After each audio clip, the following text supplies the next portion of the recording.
Hey guys, it's Zach back with another review, this time of the G-Wolves HTM Plus. I have not had my hands on a G-Wolves HTM in quite a long time, but this is not a one-to-one successor of the classic HTM shape. It is, however, still incredibly lightweight for how large the shape is. It is a G-Wolves mouse through and through, and it is a mouse that I thoroughly enjoyed testing. But is this mouse that's large on size and little on weight worth you picking up? Let's find out.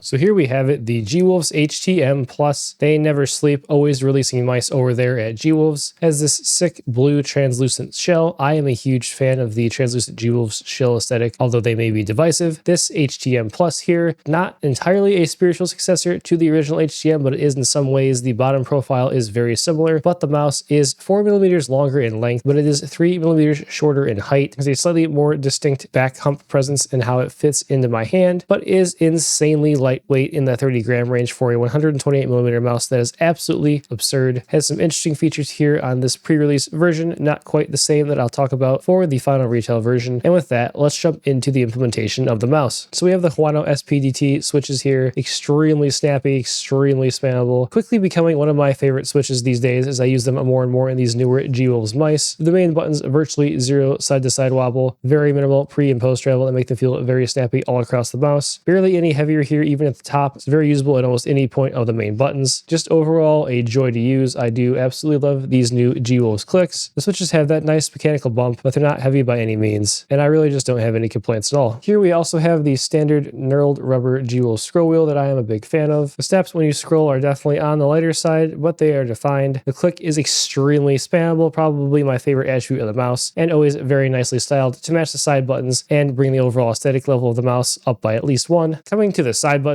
here, they are a little bit high up on the shelf for my liking, and I guess they could be a little bit larger, but again, in use for my grip where my thumb was at, they were placed perfectly. I am a fan, as I said in my VOOC review, of how snappy, extremely nicely rebounding, and tactile the side buttons are without being too heavy in actuation. Very minimal pre-travel, enough post-travel to make them easy to click with a nice rebound, barely any back and forth rocking. I am an absolute huge fan of the G-Wolves side buttons. Now, coming to the bottom of the mouse, this version of the mouse, as you can see, has the sensor almost flush with the bottom shell of the mouse, and hence these skates on the mouse are extremely thick. Oddly enough, I was actually a huge fan of these thicker skates. They felt very nice in use.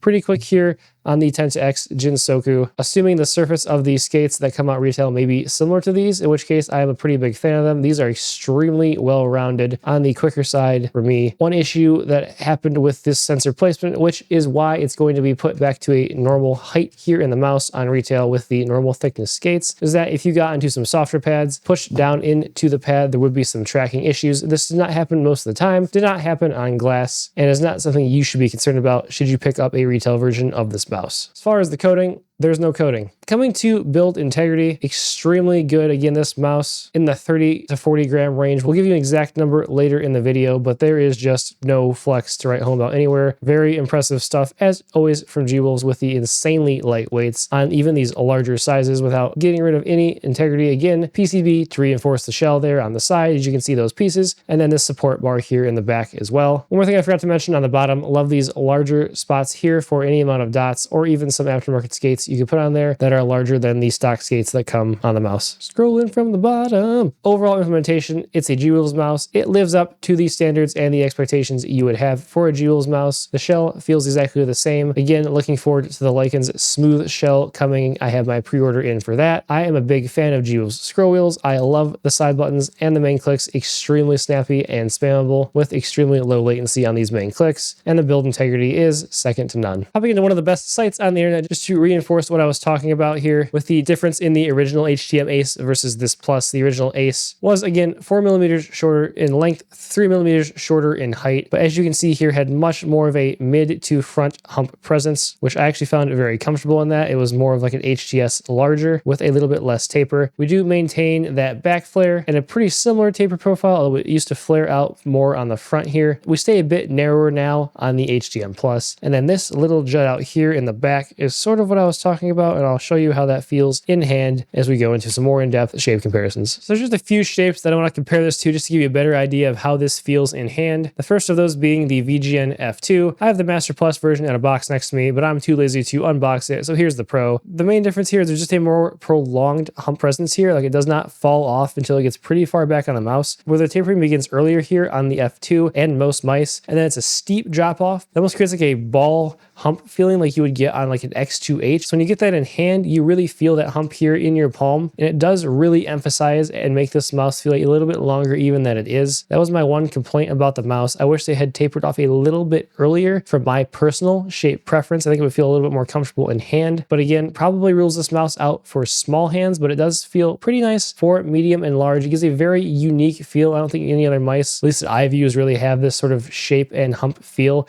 where it is a very long mouse, but it has a sort of slightly more bulbous hump feel here in the back. So just a very unique aspect in that way. And then even though I called out that back flare here, something that has a significant amount of back flare does dwarf that. And you can see we do flare back out a little bit here in the front on the HTM Plus, but the overall taper from the max back width to the minimum width here at the grip is not that drastic. The other shape comparison I wanted to do here is the standard versus a GPX, because it is just the benchmark mouse you have here. Again, here you're seeing the sort of prolonged height that does not drop off until the very back of the mouse on the HTM, where we have an earlier taper on the GPX. A lot more mid to front mid hump presence here to support your hand should you want it on the GPX, where we do begin to drop off and get very low on the click height here on the HTM Plus. Very flat sides top to bottom here on the GPX. There is a little bit of taper, but not a ton here on the HTM. Also pretty flat on the sides. And as you may be able to see here, the GPX does not have nearly as defined taper. Tapers in a lot further back on the mouse, where there's just a slight prolonged taper to a very narrow, for the most part, front part here on the HTM. So in the same sort of size range as a GPX, but in no means similar to a GPX and not a direct GPX clone in any way, shape, or form. A phrase that I seem to have to say at least once in every one of my videos. Cool, Daz, you're awesome. As far as the performance of the mouse goes, you get the standard top tier G-Wheels performance, very low latency, with the SPDT switches here in the main clicks, and the pulling rate was very stable. No issues at all that I came across when testing in Mouse Tester, in Kovacs, or in playing Crab Champs. So what are my overall impressions of the HTM Plus? I think it's a very unique offering, which is not a unique thing from G-Wolves. A lot of their offerings are pretty unique. To have a mouse this long that tapers off to be a little bit more narrow in the front is very nice to see. Again, I would like to see a mouse of this exact shape that just has a little bit less presence here. I think it might be actually perfect in my hand in that case. I did still very much enjoy my time on this mouse. The flat sides here, very safe, but you do get a very nice anchor point in the back here with the hump without feeling too restricted by like a taller mid front like a GPX has. You get that nice comfortable taper off to the front. Plenty of space for your ring finger here on the front right without any risk of really pinching it. And just overall, if you have medium to large hands and you want to try a very large mouse with a comically low weight that feels extremely light in use, extremely responsive due to that, then I have absolutely no problem recommending the HTM Plus. Get the stock weight of the HTM Plus coming in at 36.4 grams. Clock the minimum taper here at 56.3 millimeters. Front grip width approximately 59.2 millimeters. Max back flare a modest 63.3 millimeters. And I get that hump height around 37.1 millimeters. So that about sums it up for my thoughts on the G-Wolves HTM Plus. Just as snappy and well implemented as I have come to expect G-Wolves mice to be. Seeing a mouse that's 128 millimeters long come in at 36 grams is absolutely mind-blowing, and I have a feeling that G-Wolves will continue to keep pushing these weights lower and lower while somehow maintaining great shell integrity, great performance, and great QC. Please subscribe and like if you enjoyed the video. You can follow me on X at DazerZach. Check out the Mousecast podcast as well as my peripheral Discord server. And with that, we'll fool you.